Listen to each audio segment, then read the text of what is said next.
Welcome everyone to the new moon in Pisces. So first of all, I'm just going to bless my cards. Dear angels, saints and spirits from the divine white light, please bless my cards and give me clear insight, so may it be.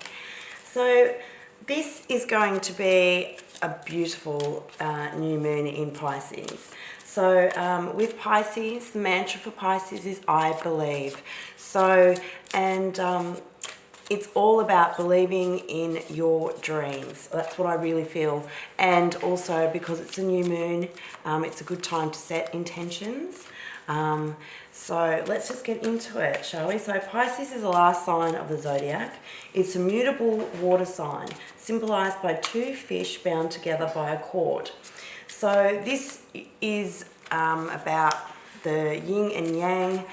It's two fish going in two different directions. So it's really the subconscious and the conscious as well. So it's been able to go into what our desires are subconsciously and to be able to bring them up, to manifest them into our consciousness and therefore into our reality. So this is really the theme of this new moon. So the traditional ruler is Jupiter. And so as we know, Jupiter expands. And the modern ruler, planet of Pisces, is Neptune, which is all about soulmates as well and giving that dreamy, watery feel to it as well. So it's all about divine connection as well. So that's really, it is quite a really beautiful energy to have. So I'm just going to split these cards. Sorry about that. And yeah, so the positive traits of Pisces is compassion. It's being kind, it's sensitive, it's being very receptive as well. It's intuitive, imaginative and very artistic, gentle and creative. So those are the positive aspects or the higher aspects of Pisces. The lower aspects of Pisces or the shadow sides of Pisces is it can be vague, indecisive, and that is that mutable quality. Also, it can be impressionable, confused, forgetful, and a bit delusional as well. So that's the other thing, again, with Neptune, you can have this confusion, and also it kind of tends to distort as well. So it's kind of looking through those rose-coloured glasses and having that delusional kind of effect. So now, really good crystals as well for Pisces season is amethyst. Amethyst is really good it enhances mental clarity. It can also help with sleep and also to help you decode dreams. So as I was saying in the weekly as well, this is a really good time to keep a dream journal to see what dreams are coming up, and you will get a lot of answers from that because we're just so much more open. The thing is with water as well, it magnifies as well. Yes, it's about emotions, but it's also magnifying everything as well. Kind of distorts it, but that's where you need to use your intuition with it. The other crystal which is really helpful in Pisces season or for this new moon as well to meditate on is Labradorite. It's an illusion buster. So it protects from over-serving people. So that's one of the, also a very negative trait of Pisces as well, is over-serving, being a martyr, playing a victim as well. So that kind of element, but that protects from this and also helps with boundary settings because like I said, with Neptune, there is no boundaries. It's all, and Jupiter will just expand all of that as well. So it's also good for meditation and good for insight as well. So if you're going to be doing any it's a great time to be doing some meditation. So those are some really good crystals to try and utilize as well.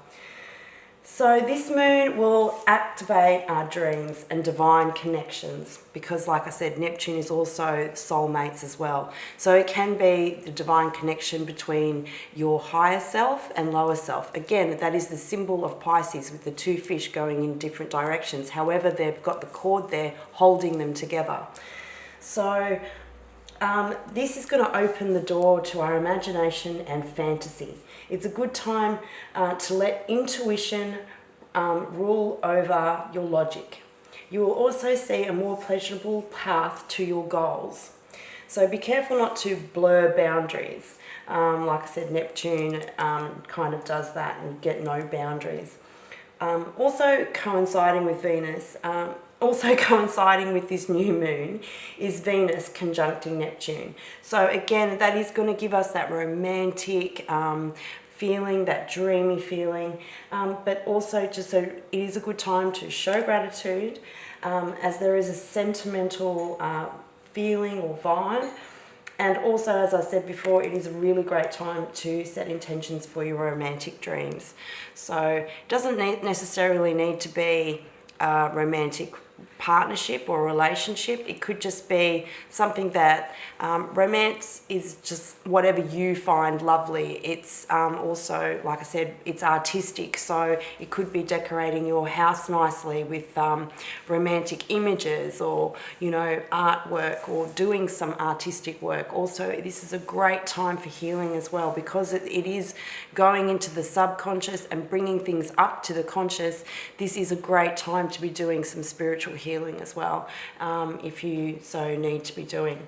So let's just see what we've got in the cards. So we've got the Four of Wands, which is just a beautiful, beautiful energy. So it's that stability, it's that passion. It's the 1111 card as well, so it's the two portals as well. So it really is asking us to be able to see what our foundations are, what our passions are, really, to look at our passions and to be able to go through that portal to try and manifest into it. And as you can see, when we've got the Ace of Swords as well, which is also that mental clarity. So to be able to see what our passions and desires are, and this moon is really going to be helping us to do that. And then we've got the Strength card. And if you watch the weekly, it was all about being open and vulnerable with our emotions. So this is going to be seen as a sign of strength and not weakness during this time period. So this is a source of strength. So we should be able to let our emotions flow out. And like I said, give gratitude and do nice things as well for people, but not overdoing it as well, that you're over giving to people. Again, make sure that you have those boundaries in place. So for the middle of the energy, the present energy is what I'm seeing. We've got the Five of Wands. That's funny because that's a repeat card as well, that what we had in the weekly energy. So with this one, as you can see, it's not so much, well, it actually kind of is a little bit of fighting. So it's kind of got foxes there. So again, I think it's asking you to be discerning as well. So maybe not to have your rose-coloured glasses on all the time and to see what it is that might be coming in. As you can see with foxes, they can be a little bit deceptive, I suppose. So use your discernment with the kind of people that you're keeping company with and maybe what things that you need to let go of. So that's the present energy. What is our overall energy is the Nine of Wands. So these are talking about carrying burdens again, of things that we don't need to, other people's burdens, other people's dreams and wishes being inflicted on us.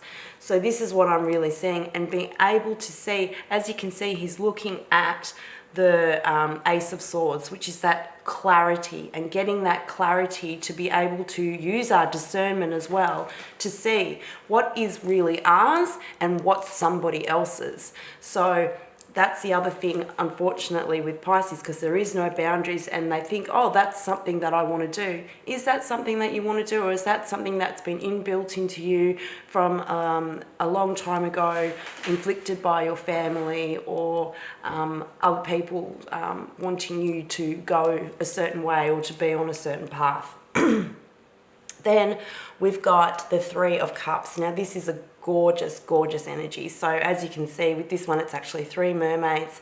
So it's that watery energy again. It's happy times, happy emotions, being with friends, doing that kind of thing, being with people that are like-minded, your soul mates. Okay, we all have a soul tribe, and I really do feel that that's what it's really asking us to do and to come into. And as you can see, they're in this bubble. So it's bringing in your soul tribe, your soul mate. So it doesn't need to be romantic. It could be really good friends, really good family, people that you gel with, people that you know, that you felt like you've known through other lifetimes as well. It's that kind of an energy. That's what I'm really feeling, and really knowing that and being in your own bubble with that and being happy in that. So that's what this moon, I feel, is really asking for us. So for the future, what I'm seeing, we've got the Queen of Swords. Again, so this is that discernment, making sure that you know what boundaries, to be able to set your boundaries and not to cross them as well, to use your inner strength as well, to be able to cut out the things that do not serve you anymore. And the Queen of Swords has that energy. She's not worried to use her sword and to cut out people that do not serve her anymore.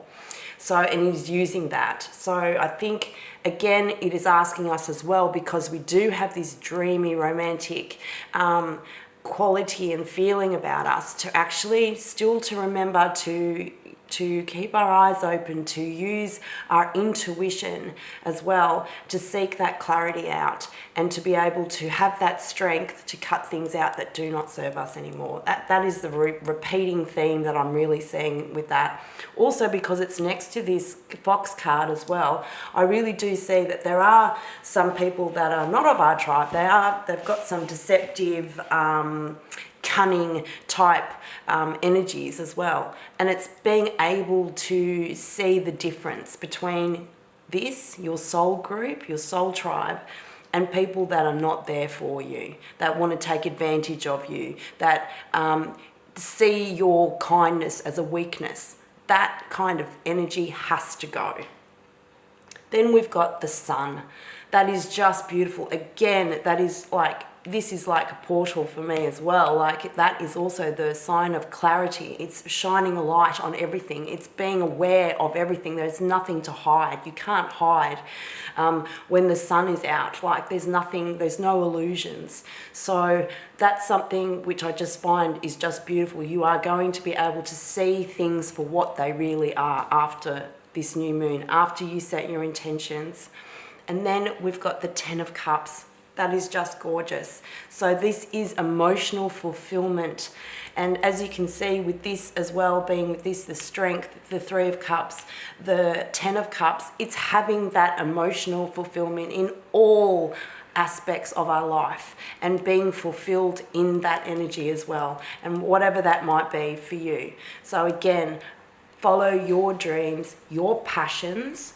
Again, with the Four of Wands, the 1111 card, make sure that you know what you want and that you're following your own pathway and not somebody else's that does not serve you. The underlying energy is the moon. This is just beautiful. It really is. It's saying that there are things that are not seen, but this I'm really finding it's telling us to really tap into this new moon's energies. Really do it. Like I said, set your intentions, dream big, don't be scared, use your strength as well to do it, to dream. There are no boundaries. In that way, you can have no boundaries. Again, but use your discernment in doing that. But like I said, this is a dreamy quality that I'm really feeling, and this is going to be a really beautiful moon, and to be able to focus on that, again, what our intentions are, what is down in our subconscious, and try to bring that up to the surface into our consciousness to make it our reality, so that we are living the Ten of Cups, because that's what the universe wants for us. Okay, I'm just going to pull out a couple more advice cards from the universe and see what they want us to say. It is just a beautiful energy, it really is. So